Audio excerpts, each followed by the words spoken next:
మనిషి మనుగడకి మూలం ధర్మం. ఆ ధర్మానికి అనుగుణంగానే ప్రకృతి కూడా నడుస్తుంది.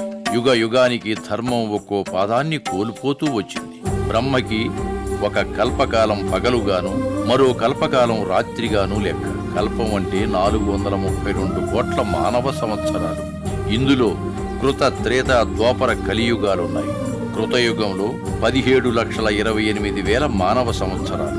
ఇందులో ధర్మం 4 పాదాల నడిచింది. గాలిలో కాలుష్యం, మనుషుల్లో కల్మషం లేదు. మానవులు, దేవతలు కలిసే జీవించేవారట. సగటు మనిషి ఆయుష్ 1,00,000 సంవత్సరాలు, పొడవు 32 అడుగులు ఉండేవారట. తరువాతది త్రేతాయుగం, 12,96,000 సంవత్సరాలు.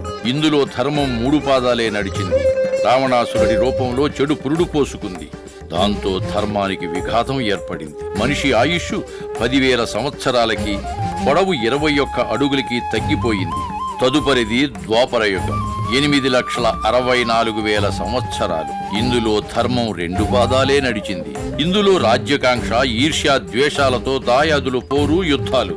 ఈ యుగంలో మనిషి ఆయుష్ 1000 సంవత్సరాలకి, పొడవు 11 అడుగులకి పడిపోయింది. ఇక కలియుగం 4,32,000 సంవత్సరాలు. ఇందులో ధర్మానికి మిగిలింది 1 పాదమే.